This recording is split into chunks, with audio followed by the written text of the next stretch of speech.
నమస్తే, నేను రఫీ. 17 ఏళ్ల ప్రజాహితం, ఎక్కడా మాట తప్పని నైజం. మా నినాదం మాకు ప్రాణ సమానం. అదే కొండంత బలం బలగం. విశ్వసనీయత పారదర్శకతే ఆయుధం.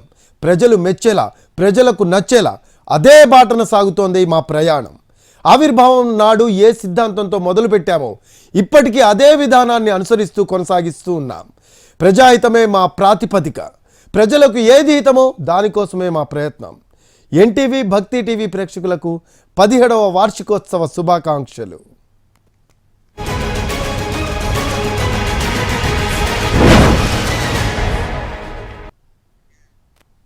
పల్నాడు జిల్లా నరసరావుపేటలో CM Chandrababu, deputy CM Pawan సభ రద్దయింది. వన మహోత్సవం సభా ప్రాంగణం పరిసరాల్లో భారీ వర్షం కురుస్తుంది. సభా ప్రాంగణం చిత్తడి బురదమయంగా మారింది. ఎడతెరిపి లేని వర్షం కారణంగా వన మహోత్సవం సభను రద్దు చేసినట్లు అధికారులు ప్రకటించారు. ప్రత్యామ్నాయంగా మంగళగిరి లేదా పేరెచెర్లలో వన మహోత్సవం నిర్వహించాలి అనే ఆలోచనలో సీఎంఓ వర్గాలు ఉన్నట్లు తెలుస్తోంది.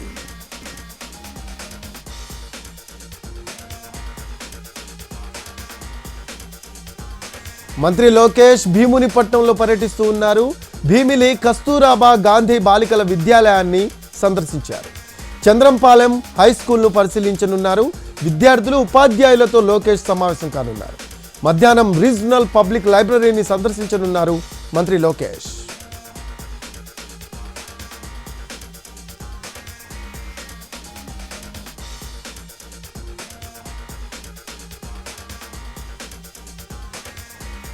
న్యాయ వ్యవస్థపై తనకు అపారమైన నమ్మకం ఉంది అన్నారు తెలంగాణ సీఎం రేవంత్ రెడ్డి. సుప్రీంకోర్టు తీర్పును తప్పుబట్టే ఉద్దేశం తనకు లేదని స్పష్టం చేశారు ఆయన. అయితే తన వ్యాఖ్యలను తప్పుగా చిత్రీకరించి ప్రచారం చేయడంపై విచారం వ్యక్తం చేస్తున్నట్లు తెలిపారు రేవంత్ రెడ్డి. ఢిల్లీ లిక్కర్ స్కామ్ కేసులో బీఆర్ఎస్ ఎమ్మెల్సీ కవితకు బెయిల్ రావడంపై సీఎం రేవంత్ రెడ్డి అనుచిత వ్యాఖ్యలు చేశారని ఆయనపై సుప్రీంకోర్టు ఆగ్రహం వ్యక్తం చేసింది.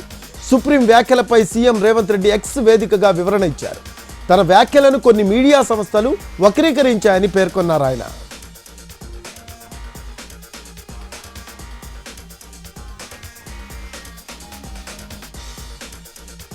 ఉద్యోగుల బదిలీలు చేపట్టేందుకు మరో 15 రోజుల గడువు పొడిగించింది ఏపీ ప్రభుత్వం. వచ్చే నెల 15 వరకు బదిలీలపై నిషేధం ఎత్తివేసింది. వచ్చే నెల 16వ తేదీ నుంచి బదిలీలపై నిషేధం అమల్లోకి వస్తుందని స్పష్టం చేస్తూ ఉత్తర్వు జారీ చేసింది. ఇప్పటికీ బదిలీల విధి విధానాలను రూపొందించుకోలేదు మెజార్టీ శాఖలు. స్టాంప్స్ అండ్ రిజిస్ట్రేషన్లు, రెవెన్యూ, R&B, రవాణా శాఖల బదిలీల్లో గందరగోళం నెలకొంది. బదిలీల విధి విధానాల రూపకల్పనలోనే ఇబ్బందులు పడుతున్నాయి వివిధ ప్రభుత్వ శాఖలు.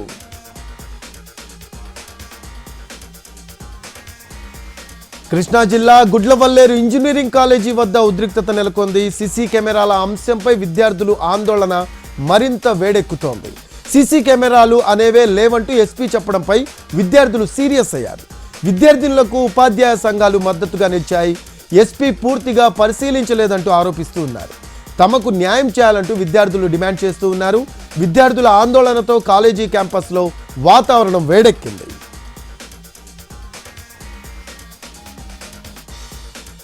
కృష్ణా జిల్లా గుడ్లవల్లేరు ఇంజనీరింగ్ కాలేజ్ ఘటనపై సీఎం చంద్రబాబు సీరియస్ అయ్యారు. హిడెన్ కెమెరాల వ్యవహారంపై స్పందించిన ముఖ్యమంత్రి ఘటనపై విచారణకు ఆదేశించారు. మంత్రి కొల్లు, జిల్లా కలెక్టర్, ఎస్పీలు గుడ్లవల్లేరు వెళ్లాలి అన్నారు.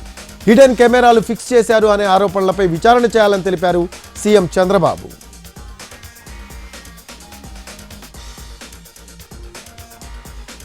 ఏలూరు జిల్లా నూజివీడు ట్రిపుల్ ఐటీ కేటరర్స్ పై మంత్రి పార్థసారథి ఆగ్రహం వ్యక్తం చేశారు. నాణ్యత లేని ఫుడ్ పెడుతున్నట్లు ఫిర్యాదులు అందిన తర్వాత కూడా పురుగులు పడిన అన్నం, కూరలు పెట్టినట్టు విద్యార్థులు ఆందోళనకు దిగారు. క్యాంపస్లో మెస్లు నిర్వహిస్తున్న అనూష, కేఎంకే, ఫైన్ కేటరర్స్లో కొందరిని తొలగించనున్నారు. ఆ స్థానంలో కొత్త వాళ్లకు ఇవ్వాలని నిర్ణయం తీసుకున్నారు. కొత్త కేటరర్స్ కాంట్రాక్ట్ ఇచ్చేలా అధికారులకు ఆదేశాలు ఇవ్వనున్నారు. ఇవాళ కూడా మరోసారి నూజివీడు ట్రిపుల్ ఐటీలో పర్యటించనున్నారు మంత్రి పార్థసారథి.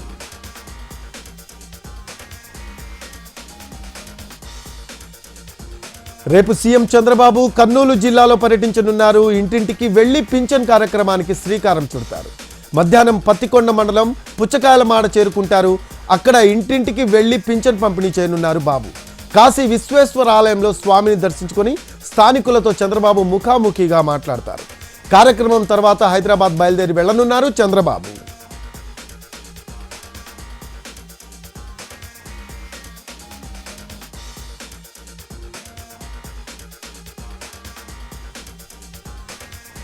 శ్రీకాకుళం జిల్లా కోటబొమ్మాళిలో జరిగిన వన మహోత్సవం కార్యక్రమంలో పాల్గొన్నారు మంత్రి అచ్చెన్నాయుడు. మొక్కలు నాటేలా ప్రజలతో ప్రతిజ్ఞ చేయించారు ఆయన. ప్రతి ఒక్కరూ సామాజిక బాధ్యతగా తమ కుటుంబాల్లో జరిగే శుభకార్యాలకు గుర్తుగా మొక్కలు నాటాలి అన్నారు మంత్రి అచ్చెన్నాయుడు. రాష్ట్రంలో ప్రస్తుతం 28% పచ్చదనం ఉంది అన్నారు మంత్రి. 5 ఏళ్లలో 50% తీసుకువెళ్లేలా చర్యలు చేపడతామన్నారు ఆయన.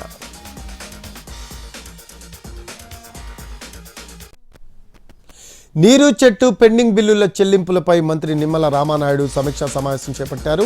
నీరు చెట్టు కింద జరిగిన పనులు, పెండింగ్ బిల్లులు చెల్లింపులపై సీఎం చంద్రబాబు ఆదేశాలతో సమావేశం నిర్వహించారు. 2 నెలల వ్యవధిలో ఇది 3వ సమావేశం. నీరు చెట్టు చెల్లింపులకు ప్రాధాన్యతనిచ్చేలా చర్యలు తీసుకోవాలని అధికారులకు మంత్రులు సూచించారు.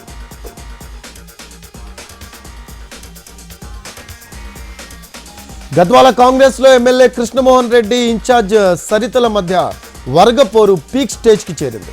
తాజాగా గద్వాల మార్కెట్ కమిటీ ఎంపిక వ్యవహారం కాకరేపుతూ ఉంది. తాము సిఫార్సు చేసిన వారికే పట్టం కట్టాలని 2 వర్గాలు పట్టుబడుతూ ఉండడంతో రాజకీయం రసవత్తరంగా మారింది. 2 నెలల క్రితమే మాజీ జెడ్పీ చైర్మన్ సరిత పేర్లను ప్రతిపాదించగా తాజాగా ఎమ్మెల్యే పంపిన పేర్లను మంత్రి జూపల్లి సిఫార్సు చేయడం ఆసక్తికరంగా మారింది. ఎవరి పంతం నెగ్గుతుంది, ఎవరు ప్రతిపాదించిన వారు మార్కెట్ కమిటీ చైర్మన్ అవుతారని గద్వాల కాంగ్రెస్ శ్రేణులు ఆసక్తిగా ఎదురుచూస్తున్నారు. మరోవైపు గద్వాల కాంగ్రెస్లో వర్గపోరు, ఆయా పదవుల లొల్లిపై ఏఐసీసీ అధ్యక్షుడు ఖర్గేకు సరిత అండ్ టీం ఫిర్యాదు చేయడం కలకలం రేపుతోంది.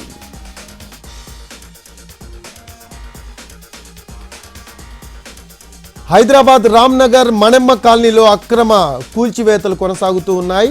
హైడ్రా కమిషనర్ సందర్శించిన ప్రాంతంలో స్పెషల్ డ్రైవ్ చేపట్టారు. అయితే ఈ స్థలం తమదని విక్రమ యాదవ్ అనే వ్యక్తి అంటూ ఉంటే ఈ స్థలంలో అక్రమంగా కల్లు కాంపౌండ్ కొనసాగుతుందని స్థానికులు ఫిర్యాదు చేశారు. ఈ అక్రమ నిర్మాణాలపై 2 రోజుల క్రితం హైడ్రా కమిషనర్కు స్థానికులు ఫిర్యాదు చేశారు. ఈ మేరకు హైడ్రా 2 రోజుల్లోనే చర్యలకు ఉపక్రమించడంతో స్థానికుల్లో హర్షం వ్యక్తమవుతోంది.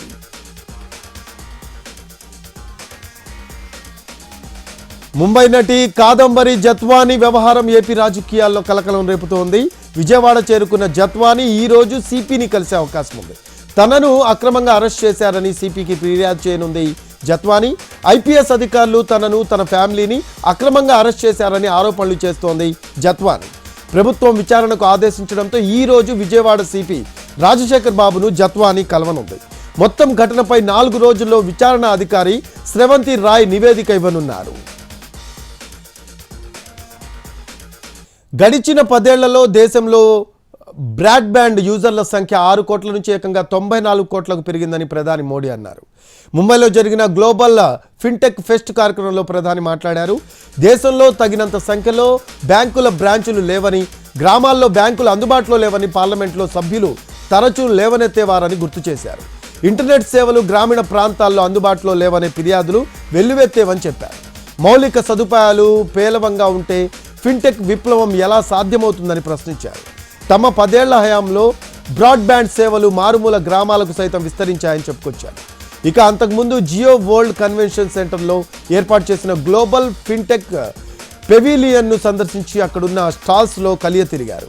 ఫిన్టెక్ రంగంలో తాజా వినూత్న ఆవిష్కరణలతో కూడిన ప్రదర్శనలను తిలకించి వివరాలు అడిగి తెలుసుకున్నారు ప్రధాని.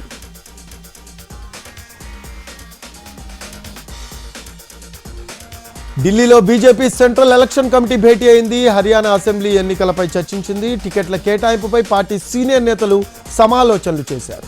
2 రోజుల్లో అభ్యర్థుల జాబితాను వెల్లడించే అవకాశం ఉంది.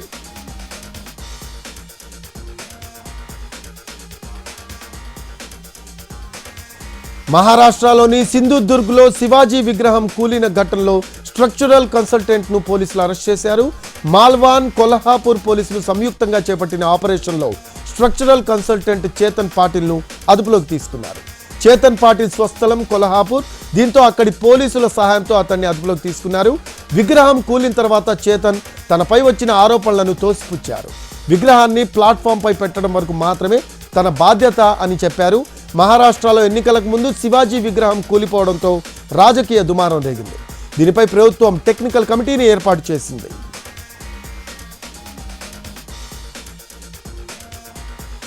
ఢిల్లీలో ఓ పోలీస్ కానిస్టేబుల్ గుండెపోటుతో ప్రాణాలు కోల్పోయాడు. పోలీస్ స్టేషన్లో జరిగిన ఓ ఫేర్వెల్ పార్టీలో కానిస్టేబుల్ రవికుమార్ డ్యాన్స్ చేశాడు. ఆ కాసేపటికే గుండెపోటు రావడంతో సహచరులు ఆసుపత్రికి తీసుకువెళ్లారు, కానీ లాభం లేకుండా పోయింది. దీంతో రవికుమార్ ప్రాణాలు కోల్పోయాడు. రూప్నగర్ పోలీస్ స్టేషన్లో హెడ్ కానిస్టేబుల్గా బాధ్యతలు నిర్వహిస్తూ ఉన్నాడు. రవికుమార్ డాష్ చేస్తూ ఉండగా సడన్గా గుండెపోటు వచ్చి ప్రాణాలు కోల్పోయాడు. ముంబైలో రోడ్డు ప్రమాదం జరిగింది. ఈ ప్రమాదంలో ఓ వ్యక్తి మృతి చెందాడు. బైక్పై వెళ్తూ 24 ఏళ్ల యువకుడు అక్కడికక్కడే ప్రాణాలు కోల్పోయాడు. 17 ఏళ్ల కుర్రాడు ఎస్యూవీని నడిపినట్లు చెబుతున్నారు పోలీసులు. నిందితుడిని అదుపులోకి తీసుకున్నారు పోలీసులు. కారులో మరో 2 ఉన్నట్లు తెలుస్తోంది.